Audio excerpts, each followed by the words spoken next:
Hi guys, how we doing? Welcome back to the Free Hammers podcast. It's been a couple of weeks off. I've obviously been away on holiday, not much of a tan, but still had a great time. Good to be back though. Great to be back on the show. Here as always with Luke. How's it going, mate? Yeah, it's good, mate. I think, mate, you've gone on your summer break or summer training. And West Ham have started playing good. So not just you, Pellegrini went as well, obviously. And, mate, it's turned around. It's turned around for the good as well. Big time. I think the word that keeps going around at the moment is Pellegrini's stamp on the team and identity. And I tell you what, it's brilliant. It's brilliant to watch. It's good to actually be excited to watch West Ham again at the weekend. Oh, 100%, mate. Even though I have been away, I did manage to watch all of the games while I was away. I even saw bits of the Macclesfield game because there was some guy at the ground actually streaming it himself. I watched that. Yeah. And the biggest thing for me is where Pellegrini was saying before that he wanted us to play like a big club. That is what we're starting to see now, that belief that, yeah, we can beat anyone. How many people would have said, like when we were playing against Man United and it went to 2-1, previous years we would have lost that game? 100%, mate, 100%. And it's a good chance to go on to that game now. What a game. You know, a lot of, I'll use the word salty Man United fans out there. You know, I heard you said you was getting some texts. I was getting some texts as well. Offside goal, deflected goal, foul in the leader. Oh, bloody well. Oh, well. Do you know what I mean? You've had 20 years of good luck. Oh, mate. couldn't put it better myself, mate. Absolutely. To me, it makes it even better. I'm glad. Oh, mate, I love it. I want Mourinho to stay. Long may it continue. Do you know what I mean? Long may it continue. They've been spoiled for years. This is real football, guys. This is what happens to real football fans week in, week out. And a lot of people, I think a lot of West Ham fans would have said they had a feeling we would get sank from that game. Oh, mate, as well. I had a feeling. I didn't expect any less than a draw. I didn't. At no point did I think we're going to lose. I really didn't. Because, you know, beating teams like Everton as well, just going back to that a bit, what a result that was as well. You know, we never win there. We never win there. And players like Yarmolenko's come alive now. Oh, big time. I mean, it's again, you have to put that down to Pellegrini. Didn't throw him straight in, didn't rush him. Same as Diop. Diop getting some serious plaudits now. Massive. Again, didn't throw him straight in, said he wasn't quite ready yet, eased him in, same as Yarmolenko. And look at the impact. Look at the impact. Fantastic. Yeah, you've got to give it with Diop as well. I think you've got to pass the credit on to Balbuena as well. They seem like they're forming a real, you know, quite a formidable partnership actually. Yeah. With Rice sitting at the top of that. We're starting to look like a good team. Yeah, it's a weird thing to say, you know, since Payet left a couple of years ago. So it's a really weird thing to say. But even then, even when we had Payet and we had that really good season, everything was through him. Like our entire game plan was give the ball to Payet and see what he can do. You could argue now, well, not necessarily now, but maybe at the start of the season it was, I'll give the ball to Arnautovic and see what he can do. But now we seem to be forming more of an actual cohesive team. Anderson, Yarmolenko, you know, I've been his biggest critic and I will sit here today. Mark Noble was sensational at the weekend, you know, and long may it continue. I don't want players to fail. I hope he does. You know, he's playing with that Pirlo sort of style, you know, not as good as obviously, but you know, long may it continue. Yeah, I don't know if there's any. So I have to say as well, Zabaleta, unbelievable. Oh yeah. Like, I know a lot of people still gets caught out with pace a little bit at the back, but the energy and the desire and the drive, and even the pace, I don't think is that bad. Like again against Man United, right towards the end of the game, he flew past Luke Shaw. Great cross for the goal as well. Yeah. For Anderson's goal, cracker of the goal as well. What a goal. Slightly offside, maybe, possibly. His right toe, but, possibly. Yeah, I mean, he's been fantastic. And I see a few people on the forum saying, well, if only we had him in his prime. Like, it'd be a club legend. What a player, what a professional. I mean, the whole team. The only possible weak bit is the left back. Is left back, yeah. But I like Masuaku. That's. I'm a little bit tired with it. I'm a big fan of Masuaku. I'm a big fan of Masuaku, but I don't know. I'm a big fan of him when he's tearing forward, taking players on. The last few games, it seems like he's been told to cut that out and to just concentrate more on defending. Yeah, because you've got to give it to Anderson as well. Like, he does do a bloody lot of running, Anderson, and he does do his defensive shift as well. But maybe he has to do that because of Massa, you know. And maybe if you had a left back of the quality of Zabaleta, Anderson would just have sort of free run. I don't know, but that's the sort of thing I look at if I'm picking a hole in the team there. But I mean, there's not much wrong with it at all at the minute, though. There's not. So Obiang's come on. Obiang's been back to his best. Yeah. Rice is sensational in that role. Give him whatever the man wants. We'll talk a bit more about him later. And then Arnie, in my opinion, is the closest thing since Paolo. Yeah, he really is. 100%. Like Payet was Payet. And that was who was it who was saying that? It was Rio, wasn't it? Rio was saying at the weekend that Arnautovic is this era's Di Canio. So 100%. The biggest worry is, again, this is something that maybe we'll talk a bit about in a minute, but in January, to me, we have to be looking at buying another striker because if Arnie's out, then there's no option, is there? Like Perez, Hernandez, up to it. They're not the same type of player. Listen, I hope that Diagana, whatever his name is, hopefully he can be the main man, but not yet. He's not ready yet. Do you know what I mean? He's not ready to play 26 Premier League games, say, for example, if Arnie got injured. Is he a striker? I think he can play sort of across that whole front line, you know. But I would, because there was a little argument in the Chelsea game, actually, when Antonio went off. I said what would be a good idea is possibly putting Yarmolenko up front. Because he's, again, same sort of stature as Arnie, and he's same sort of build and presence. But, again, you don't want that as your total backup. So, no, it'd be interesting to see what we do in January. But, yeah, I mean, so far, what a turnaround. Fantastic. And even touching on Macclesfield, I know, like, obviously we're catching up on news this happened a while ago now. But we had done the show for a bit. Yeah, it was Macclesfield. Yeah, bottom of League 2, worst club in the Football League, blah, blah, blah. But still, to beat any team 8-0. Yeah, mate. A lot of shows been saying it, you know, pundits saying it. Usually, you know, teams 3-0. Oh, let's just relax now. You know, pass it around. No, to go killer 8-0. That's what you want to see. Do you know, great to see, like Joe Powell, everyone knows, you know him from Cumberland school days. Wonderful to see him come on. 2 assists as well for him. Great ball for the second goal. Diagana getting his goal. Bonner getting his first goal of the season. Snodgrass getting his first goal. Perez getting his first goal as well. You know, it's great and it's good. Long may it continue. We'll talk about obviously the next game coming up in a minute.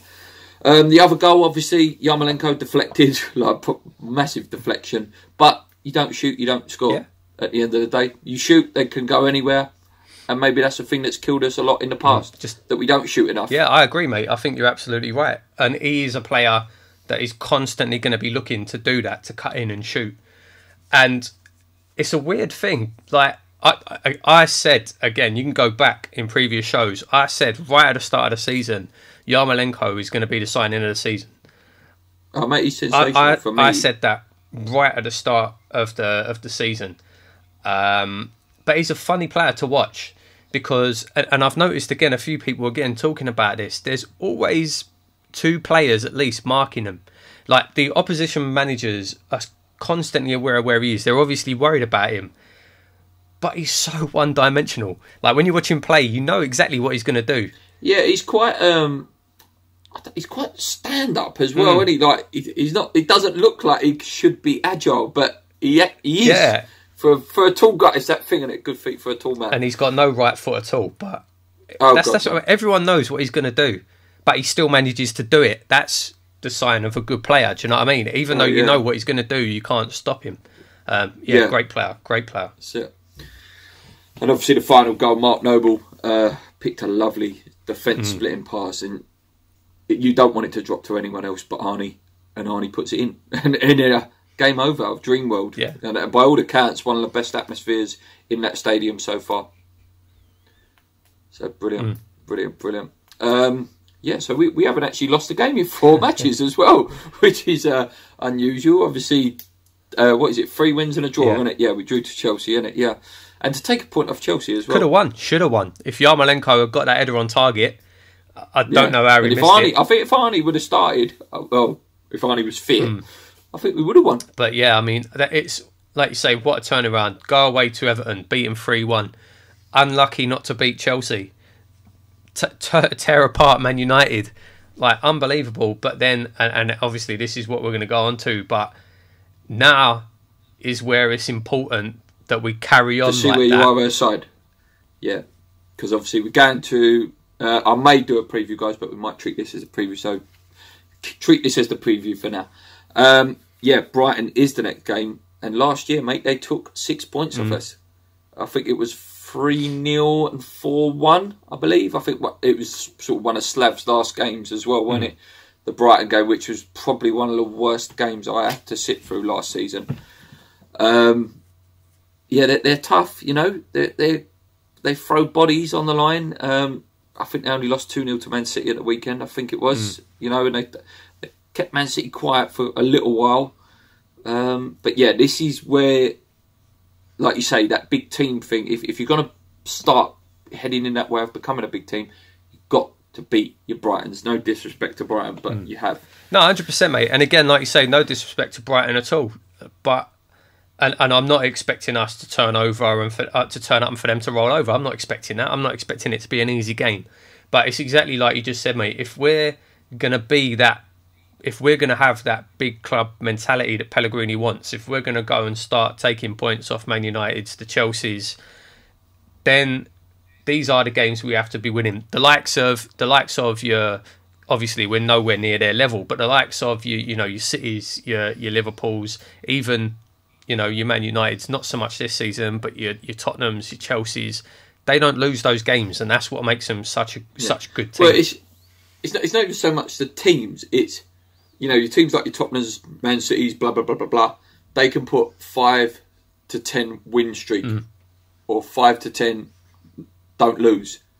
That's a sign of a good team. You know, you've got to start putting them streaks together. When was the last time? You know, it probably was the Pyatt era last year at Upton Park, like where we won like 7, 8 in a row. Do you know what I mean? I remember under Pards we did it. I think we did 9 games in a row under Pards. Like, that's the sort of level you need to be aiming for. You know, get real consistent. But yeah, we look good at the back as well, which again is another rare thing. Yeah, they're danger men. Obviously, another man who quite likes scoring against us, Glenn Murray. You know, he's one of them bankers to score. I actually won money on him last year. I think he scored a penalty, didn't he? If I remember him scoring. I don't know much about them, to be honest. They've got a couple of half decent little players. There's no standout superstar in their team, though. I do expect us to win. I'm not, but it would be the West Ham way for us to lose that game, wouldn't it? It would, and that's why we need to break out of that. And yeah, we need to get set for this, and we need to start building that platform. If we do win as well, going into the weekend games, obviously this is before they would have played, we will be level on points with Man United. And who would have, 10 points. After losing the first 4 games, who would have thought that? Yeah. So what a position to be in. And it's funny, like again, going back to the weekend. So like a lot of the guys that I work with are Man United fans, and they all went quiet over the weekend. And I put a message in the group chat saying, "Oh, this is funny. You're all a bit quiet today." And one of them goes, "Oh yeah, but you'll still get relegated." It's like, mate, if we win on Friday, we'll be on the same points as you. And he's like, "Yeah, oh right." Like yeah, it's just the pure delusion. But it's funny, like. Well, they think they've got a divine right. But to that's win what everything. I mean. If we win on Friday and we're on the same points as them, people will still be talking, and all right, historically, probably rightly so, but people will still be talking about West Ham as, oh, it looks like they'll avoid relegation this year. But even on the same points, people will be talking about Man United. Oh, can they still win the title? Can they still get Champions League? Yeah. No, I agree. If we can win against Brighton, obviously, like I say, we'll be on 10 points. Then we go into the game that can go anyway. Spurs, you know, that goes either way. It's so hard to call that match. And you got teams like Leicester who are quite half decent, but then I think the month after that, I think it's like your Palaces, your Newcastles, your Huddersfields. You know, we get through these next 2-3 games, and you know, we could be really on the sort of borderline of a really good run potentially. Yeah. Well, I mean, once Tottenham's out of the way, who else is left to play big boys like City. Yeah, we've still got to play City, yeah, and we haven't played Arsenal. City and Arsenal. Oh no, we have. Yeah, no, we have. Oh yeah, we did. Arsenal, yeah. They beat us, didn't they? Yeah. So it's just City, just City really. So we've got a really good opportunity now to really push on up to Christmas. Let's hope we do. No, that's it. Agree. So a little prediction on that one, mate. I really, if we play the same way and we play with the same desire we have the last few games, then I'm going to put us down. I still can't see us keeping a clean sheet, but I'm going to put us down for let's say 3-1. Okay, I'm going to say 2-1. I'm going to be more modest. I was thinking I was on the line between 2-1 and 3-1. I thought no, I'll be. Again, with us, mate, we could quite easily lose 1-0. We could lose 4-0, mate. Yeah, we could. I think you've summed it up. Key word there, mate, is desire. Desire, like, yeah, you can go and play like that against Man United and Chelsea. That's easy to do. Easy to go out there and play like that against them. And we'll do it against Spurs twice in a row in a few weeks' time. Got to go and do it against Brighton. Bread and butter. Not how we turned up in that Wolves game. Absolutely. With no desire, no running. Every game should be like that now. Listen, I know it's consistency and form dips and that, but run. At least run. God's sake. Just before we talk about the cup game, obviously. Actually, no, let's talk about that first. So the cup game, mate, we have got Spurs again. Got quite a good record against them recently, though. You know, last year, 3-2. And about, I think it was 5 years ago, 2013, 2-1 win. Modibo Baiga, West Ham legend, shirt outside the stadium, everything. Matt Jarvis as well with the goal. Yeah. So, yeah, a good one for the fans at least, isn't it? Oh yeah. You know, I mean, it's you know, if we're gonna go on and try and win this cup, you've got to beat everyone in front of you. Probably would have asked for maybe a bit of an easier draw, but if you look at their fixtures though, mate, I do believe they have Man City on the Sunday. I think they've got a Champions League game potentially the Tuesday, so they may be playing us on the Thursday or something like that. So it's a tough week. I think it's Barcelona away in that week, or Inter at home. Yeah, so it could be a good time to play quite a them. tough week. Yeah, it could be. Yeah. We won't do no predictions about that, but I will give you one thing to predict though. How far do you think we can go potentially if we do beat them? If you'd have asked me this a couple of weeks ago, I would have said nowhere. But honestly, I really feel like Pellegrini is really putting his stamp on this team, and he loves the League Cup, Pellegrini, you know, and how much would he love to win that cup just to make a statement in his first season? I honestly think if we get past Tottenham, I think we could go all the way.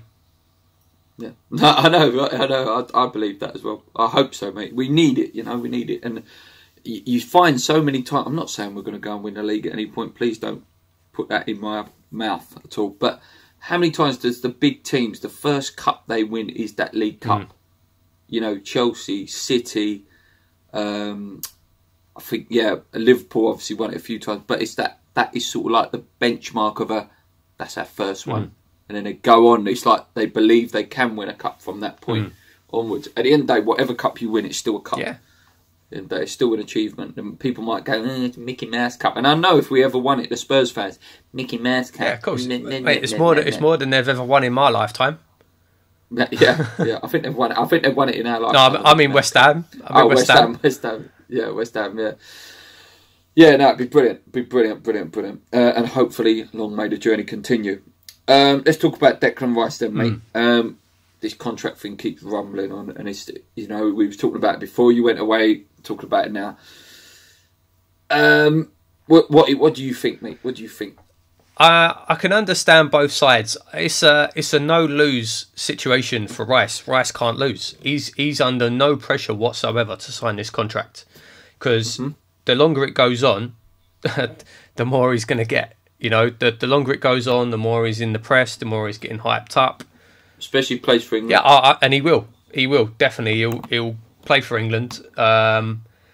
So from his point of view, there's no rush to sign a contract. So I get where he's coming from, and obviously his agent's going to be in his ear saying, "Oh well, you can get this, and if they don't give you it, these will give you it, these will give you it." Mm-hmm. But then from the club's point of view, I can see where they're coming from as well. They don't want another Reece Oxford situation where they give him however much money, and then he's got no more motivation to perform. I don't think that would be the case for Rice. I think Rice. I think Rice is already a few levels above Oxford, where he was and where he could go. I'm not saying they're similar. I'm not saying Rice would do that at all. I don't think he would. I think he seems like he's got a good head on his shoulders. But I can see the hesitation from the club. Do you know what I mean? Mm. And then saying that, it looks like the last offer that was published was it. I'm trying to think now. Was it something like 15 grand basic, 5 grand appearance or something, or was it more than that appearance? And then it was something like after 15 games, it goes up 5 grand.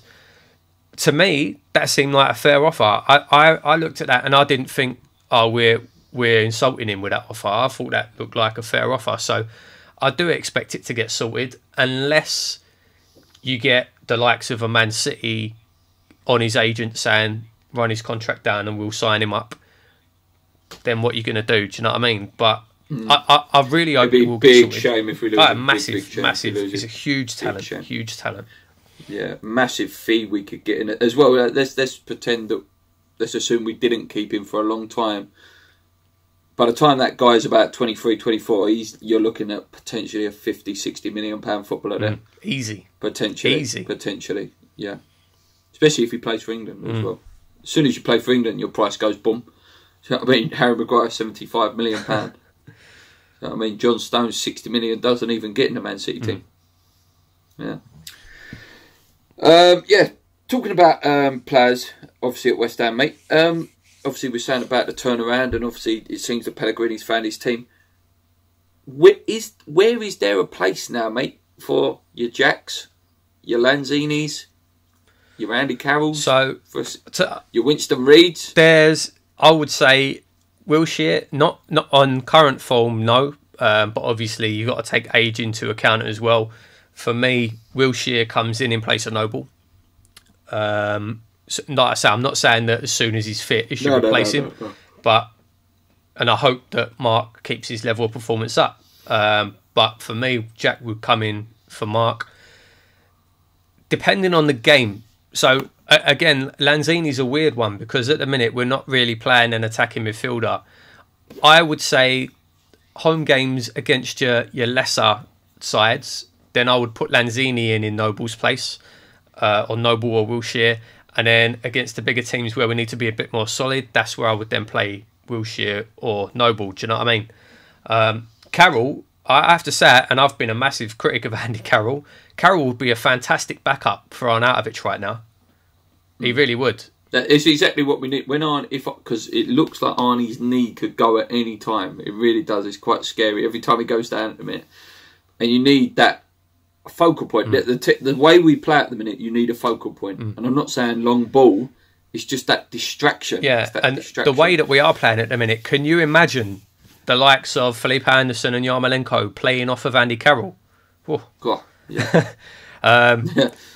Yeah, so I mean, I definitely think there's definitely places for them all in the squad, 100%. They're all obviously not going to play regularly. I think Lanzini is the biggest problem because he is potentially our best player, one of our best players. And the link-up play, play could be amazing. Oh, yeah. I mean, depending on how he comes back from his injury, obviously, we don't know.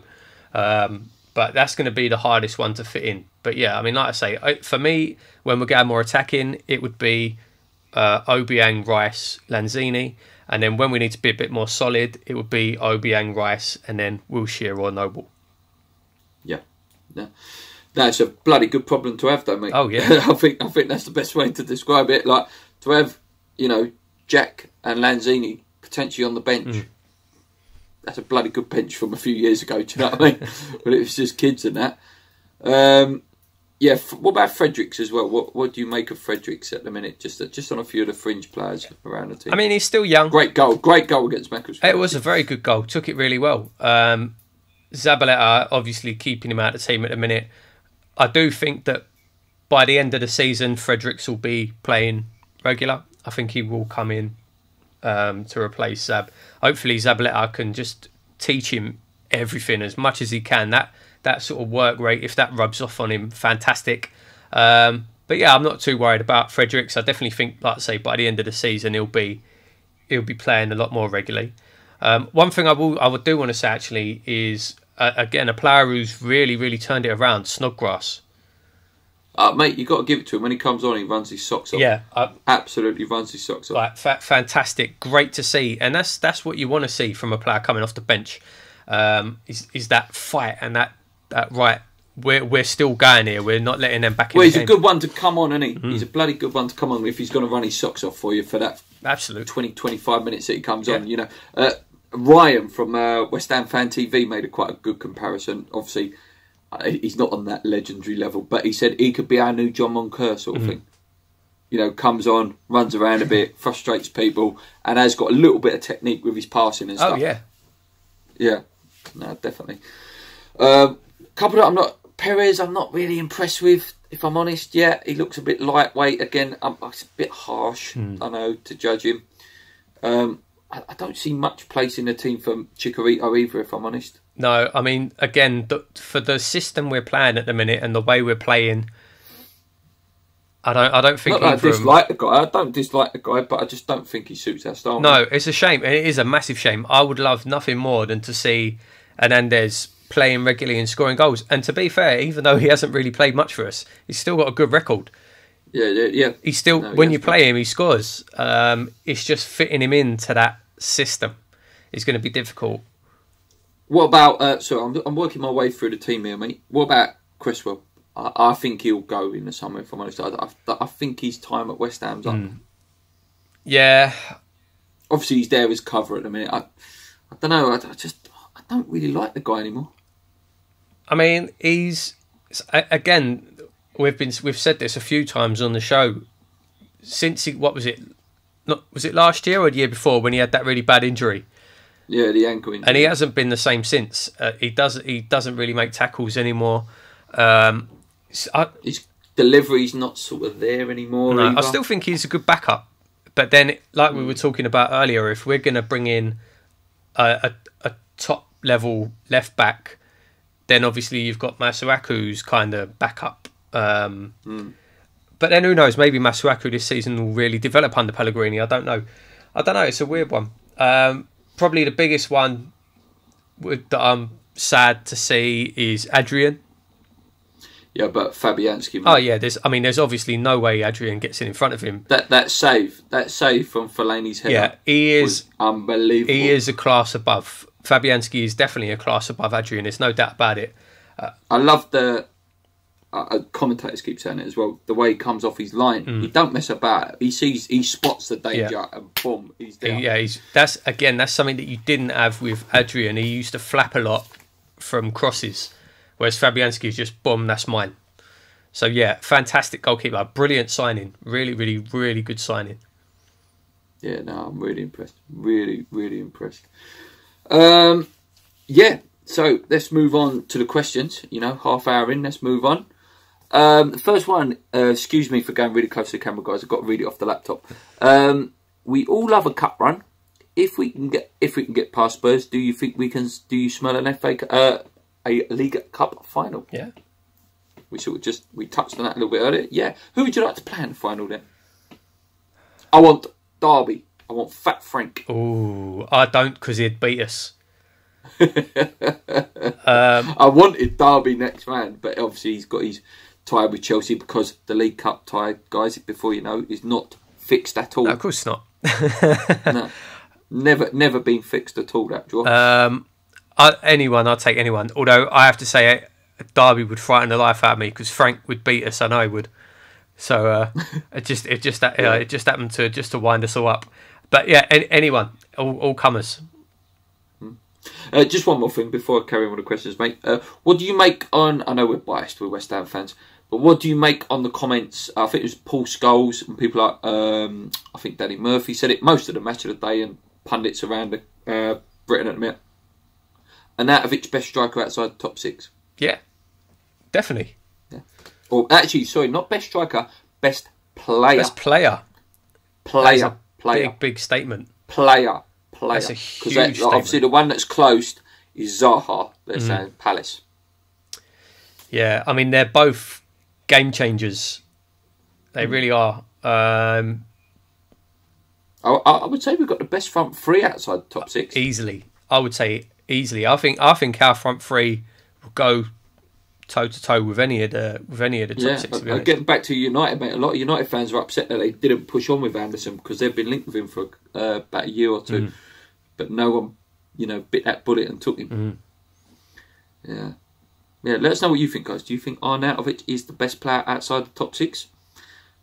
Like Paul said, it's a big shout. To actually, you've got to sit and sort of assess. Everton, they've got. I like Gylfi Sigurdsson, but I'd probably say Arnautovic is just slightly better player than Gylfi. Yeah, it's difficult because they're different players. That's different as well. It's difficult when you start saying best player. If they're two different types of player, it's hard to compare. So I don't know. Yeah, I'm a big fan of Jamie Vardy as well. Best forward outside the top 6, I'd say. Oh, it's easy him. It's easy Arnie. Yeah, I love Troy Deeney as well, but Arnie is a better player than him. Arnie's obviously a better player. Carrying on, Sarif. Who would you say is your top 5 West Ham players of the season so far? When Lanzini's return, would it be wise for the fans to give him time to return to his current form before the World Cup? Start turning on him after 4 games like a bunch of beep. Yeah. Top 5 so far? It's hard to put them in an order. I'm not going to lie. Fabianski's definitely in there. Sensational. Diop. Rice has to be in there. Rice. Arnautovic has to be in there. Arnie has to be in there. Yarmolenko, probably. Yeah, then you got Yarmolenko. That's 5 already. Yeah, and then because Anderson not yet. No. Listen, he's been fantastic. Don't discredit that, but I think those 5, they're the spine of the team basically as well. Really, aren't they? Fabianski, Diop, Rice, Arnie, and then Yarmolenko purely on his goals and just the way he's been playing. Really, yeah. Yeah, good question. As far as and on the Lanzini thing, sorry, go on, Paul. Yeah, no, for Lanzini, 100%. Like I say, it seems like Pellegrini isn't the type of manager to rush players back in, and that's a good point because it's easy to forget. Lanzini was going to the World Cup. He was going to play for Argentina on the biggest stage. Mate, the last game of the season last year against Everton, he was fantastic. He scored 2 goals, didn't he? He scored that long ranger right at the end. A sensational goal. Absolutely. And you could easily argue, again, before the injury, that he was our best player. Yeah. And like you say, if he'd have gone to the World Cup, who knows what could have happened. So, yeah, definitely we have to give him time. And let's just hope and pray that he comes back to his best. Yeah. Just before, again, next question. I put this question out on Twitter, actually. I've got one person give me a bit of stick, the other people giving a little bit more moderate answers. I said, do we think that Arnie will stay after this season? Whether it's good or bad, I can see the big boys sniffing. They'll definitely. And people were saying, oh, negativity. But I was just putting it out there as an idea. And so, listen, there were some good answers out there saying that, he'll be the wrong side of 30 at the end of this season. He'll be 30, I think, end of this season. And is it that he's loved now at West Ham? Has he got that Paolo sort of affiliation? Yeah. Starting to build with him. I hope so. Like Paolo was with the fans. I hope so. And you would love to say that, no, he's going to love West Ham and he's going to want to stay at West Ham. But then at the same time, it's like he's not as old as Paolo was.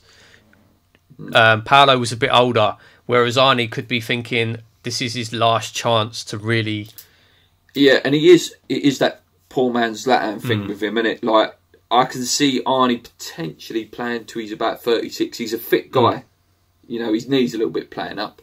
But he's not a player that relies on pace. You know, he's got that Teddy Sheringham brain about him. He has got that ability to go on. So it wouldn't surprise me if Man United come sniffing. I'm surprised. And Chelsea. Yeah. Chelsea haven't got a real striker, really. I thought he was going to go in the summer. I'm surprised that he didn't. I'm glad he didn't, obviously. I'm delighted he didn't. And I hope he stays with us for the rest of his career. But I don't know. It'll be interesting to see. And it'll be interesting to see, obviously, how we do this season. You know, where we end up. We could end up anywhere. We could end up in Europe. Maybe we want to stay for that. We could completely end up dropping out and being near relegation. I think it's all about, again, wherever we end up, let's hope it's top 10. It's about, he needs to see progression. Yeah. Obviously, this year, you can look around. No West Ham player can go, there's no ambition here. They've spent £100 million. We go and spend another £100 million next year. Potentially a little bit of a build-up in January. That's all you can hope for, really, that will keep him there. Yeah. Seems like he's got a very good relationship with Yarmolenko as well. Seems like they've sort of, you know, good friends or whatever. Friends, sort of thing. But, it's good to see. Okay, what was the next one? What position do you feel needs strengthening the most? That's from SB in January. For once, we don't seem to need a whole lot, which is nice. Lots of people saying CDM, but maybe as backup to Declan. Obviously, not mention that actually. Sanchez, obviously, picked up cruciate ligament injury. He hasn't been that great. I'm not being harsh there. You know, it's not a big loss. But potentially do agree with that as a backup CDM. But because it doesn't seem like we've got anyone else that can play. No, I mean, as like you say, you touched on slightly as well with a backup to Arnautovic, and then if you really want to push the boat out, a top left back. Yeah, but I don't think that'd be a priority in January. I don't think that'd be a priority this season. I mean, they're probably going to be the two. I would imagine they would be the two that Pellegrini would be looking at as well. Like you say, a CDM now, Sanchez is out probably for the season, and a backup to Arnautovic. Yeah, no, I agree. Let us know what you think, guys. What would you be looking at in January? Next one. This is a very good question. I like this question. From Ian. Why has the media got a hard... Why has the media got a hard-on from West Ham? Kept Hazard quiet, then turned all-conquering Manchester United over, but the stories seem to be about how bad they were, not the fact that we tore them apart. Listen, mate, that's been the media forever. Never, ever do we get credit for West Ham played amazing. It's always Chelsea played bad, Man United played bad. And you have to be fair, it's not just West Ham. That's anyone playing against those teams. Smaller clubs. They can't be seen. They're the money teams. Like if you're watching television, they're all about getting, like Sky. They're all about getting subscribers. They're all about getting. Well, they want them to stay in there winning, don't they? Because, like you say, that's where the money is. All the overseas fans and everything, they're the teams they know. They're the teams they watch. That's where the money is. So it can't be, Man United, West Ham were brilliant and outplayed Man United. That's not allowed to happen. Man United had an off day. They let West Ham win. You know, that's, like Luke says there, that's the way it's always been. And that's probably the way it's always going to be. If you did want to read anything, Ian, I think it was, there's a really good article in the Daily Mail actually that come out last week. And the guy, I think he's a West Ham fan, so was biased article. But he did say, it's about time people give West Ham credit and teams credit when they play, you know. And it is. I know we're biased, but we played them off the pitch. You know, we didn't let Pogba play. Declan Rice and Noble, they stopped him playing. They didn't. Zabaleta, 35-year-old right back, did not let Martial get past him. That's the point of it. We didn't sit there and roll over. Very annoying. Anyway, Perry, I think this is the potentially last question. When is Declan Rice going to release Pogba from his pocket? I know, there's one more after this, actually. Yeah. He's getting a bit crowded in that pocket. Yeah, it is getting a bit crowded, yeah. He had Hazard in there the other day, and Hazard's been sensational. Let's not take any away from Hazard. Hazard's been incredible. I wish I could change my player of the season prediction. Sorry, did you catch the Sturridge goal as well? Oh, what a goal! Jesus Christ, what a goal! Unbelievable, like easy goal of the season contender already. Just out, and the commentator said it as like they've missed chance after chance, and that weren't even a chance. Like just out and it was nothing. like a golf swing, like he swung his leg like a golf club, and it was just like. Whoop. He is a fantastic player. John Phillips, last question. This is definitely the last question. Do you feel we'll same sort of question, but do you feel we'll ever get the press exposure we deserve? And do you feel the tide has turned now with the confidence the players are showing after Noble's blasting it to the players after the Wolves game?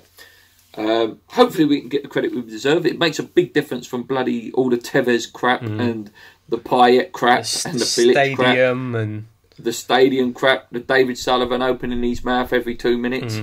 So maybe, John, we should appreciate that the press is nothing, that it is boring, because it means your club's not doing anything. It's not doing anything really bad, it's not doing anything really good, so we're just going like that. Yeah.